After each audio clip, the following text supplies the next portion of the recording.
जय हिंद दोस्तों, स्वागत है आप सभी लोगों का Om Sai classes for one day exams में। तो हम लोग पढ़ रहे थे सिंधु घाटी की सभ्यता, उसमें महत्वपूर्ण स्थलों को हम लोगों ने कवर किया था। जो बचे हुए हैं आज उन महत्वपूर्ण स्थलों को हम लोग आज कवर करने की कोशिश करेंगे। इसके बाद आज हम लोग संभवतः है सारे फिनिश कर लेंगे और इसके बाद आने वाले जो इम्पोर्टेंट कुछ पॉइंट्स रहेंगे वो भी हम लोग डिस्कस कर लेते हैं। तो आइए हम लोग आगे अपने पॉइंट्स को देखते हैं। चलिए शुरू करते हैं हम लोग।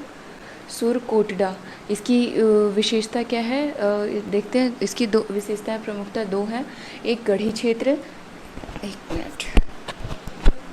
एक गढ़ी क्षेत्र और एक आवास क्षेत्र। गढ़ी क्षेत्र में माना जाता है दोस्तों कि इसमें उच्च वर्ग के लोग रहा करते थे, ऐसा मानते हैं। और जो आवास क्षेत्र है इसमें आम जन निवास करता था। उच्च वर्ग के लोग जैसे हो सकता है कि वो लोग जो राज्य करते थे वो लोग हो सकता है रह रहे हों, ऐसा माना गया है। तो देखते हैं इसमें साक्ष्य क्या क्या मिले हुए हैं हमें। कब्रिस्तान से कलश के शवधाने और घोड़े की हड्डियां मिली हुई हैं। ये दो चीज़ें यहाँ से प्राप्त हुई हैं, सूरकोटडा से हमें प्राप्त हुई हैं। और इसकी स्थिति क्या है दोस्तों, कच्छ, जैसे कि हमने पिछली वीडियो में बात की थी, ज़्यादा अवस्थाएं मिली हुई हैं। तो एक ये भी है सूरकोटडा। इसकी जो स्थिति है कच्छ का रण, और ये कहाँ पे पड़ता है, गुजरात में पड़ता है। दूसरा देखते हैं दैमाबाद। इसकी विशेषता के सैंधव सभ्यता का सबसे दक्षिणी स्थल इसको माना जाता है। और यहाँ पे जो प्राप्त साक्ष्य क्या क्या मिले हैं, रथ चलाते हुए मनुष्य, सांड गैंडे की आकृतियाँ और सैंधव लिपि की एक मुहर मिली हुई है यहाँ पर, और मृदभांड, तश्तरी, प्याले, ये चीज़ें यहाँ पर मिली हैं दैमाबाद से। और इसकी स्थिति क्या है, अहमदनगर महाराष्ट्र में प्रवरा नदी के बाएं तट पर ये स्थित है। तो चलिए, ज़्यादातर सभ्यताएं जितनी सब नदियों के किनारे ही विकसित हुई हैं। देखते हैं आगे वाली रोपड़। इसको आधुनिक नाम इसका जो है वो रूपनगर है दोस्तों, रोपड़ का। इसमें साक्ष्य क्या क्या मिले हैं वो हम देख लेते हैं। सेल खड़ी की मुहर और चर्ट के बटखरे मिले हुए हैं। तांबे के बाड़ाग्र तथा कुल्हाड़ी, मृद भांड, छुरा, मनुष्य के साथ पालतू कुत्ते के दफनाए जाने का कारण। इससे दोस्तों जो ये पॉइंट हमारा दिया हुआ है रोपड़ से, मनुष्य के साथ पालतू कुत्ते के दफनाए जाने का प्रमाण मिला हुआ है। इससे बहुत सारे क्वेश्चंस बनते हैं, चाहे वो वनडे एग्जाम्स हो, स्टेट पीसीएस हो, यूपीएससी हो, क्वेश्चंस इस पे बनाता ही बनाता है। इसलिए जितना भी मैं यहाँ पे लिखी हूँ, की पॉइंट केवल मैंने लिखे हैं, आप लोग इनको याद कर सकते हैं क्योंकि डायरेक्टली भी कभी कभी क्वेश्चन आ जाते हैं। आइए आगे पढ़ते हैं। इसकी स्थिति क्या है, पंजाब, ये वो वाला पंजाब नहीं है पाकिस्तान वाला, अपने भारत वाला पंजाब है, यहाँ पे इसकी स्थिति है। और ये कहाँ पर है, सतलज नदी के बाएं तट पर स्थित है। अगला देखते हैं हम लोग बनावली। इसकी विशेषताएं देखते हैं। सैंधव संस्कृति के 3 स्तर प्राप्त हैं।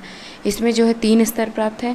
पहला कौन सा है, प्राक सैंधव है, और दूसरा है विकसित सैंधव, तीसरा है उत्तर सैंधव। और इसमें प्रमुखता 2 दिए गए हैं विशेषताएं। एक तो ये सैंधव संस्कृति के 3 प्रकार के 3 स्तर प्राप्त हैं। दूसरा है नगर को तारांकित भागों में विभाजित करती क्या है, सड़कें। इसके जो 3 स्तर प्राप्त हैं वो तो देख ही लिया है, प्राक सैंधव, विकसित सैंधव, उत्तर सैंधव। यहाँ पे साक्ष्य क्या क्या प्राप्त हुए हैं हमें, कार्नेलियन के मनके और हल की आकृति के खिलौने मिले हैं। तांबे का बाड़ाग्र, मुहर एवं बटखरे। इसकी स्थिति क्या है, फतेहाबाद, ये कहाँ पे पड़ता है, हरियाणा में। ये जितने भी नगर थे हम लोगों ने देख लिया है। इम्पॉर्टेंट जो कुछ बचे हुए हैं इम्पॉर्टेंट पॉइंट उन। तो दोस्तों हम लोगों ने जितने हमारे खोजे हुए स्थल थे उनको हम लोगों ने पढ़ लिया है। अभी कुछ इम्पॉर्टेंट पॉइंट हैं वो भी हम लोग पढ़ लेते हैं। इसके बाद आने वाली वीडियो में बाकी की जानकारी हम लोग देख लेंगे। और भी इम्पॉर्टेंट पॉइंट है, एक वीडियो और आएगा आप लोगों का। तो आइए कुछ इम्पॉर्टेंट पॉइंट हम लोग देख लेते हैं। इसके खोजे गए स्थल तो पढ़ ही लिया है हम लोगों ने।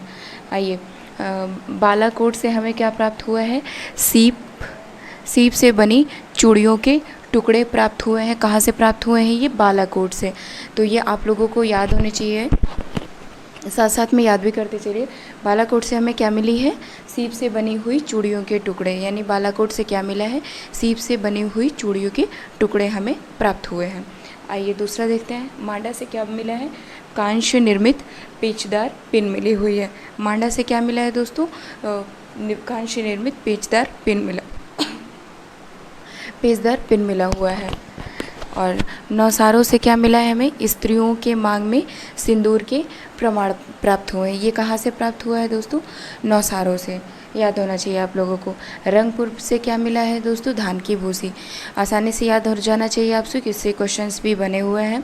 रंगपुर से हमें क्या मिला है? धान की भूसी प्राप्त हुई है। लोथल से क्या मिला है हमें? वृत्ताकार चक्की के 2 पार्ट मिले हुए हैं। ये कहाँ से प्राप्त हुए हैं? लोथल से। लोथल से और क्या क्या भी हमें प्राप्त हुआ है, ये मैंने पिछली वीडियो में कवर कर दिया है। कालीबंगा से ताम्र मूर्ति, इसको पिछली वीडियो में भी बताया था मैंने। अभी देखते हैं, हड़प्पा से हमें क्या प्राप्त हुई है?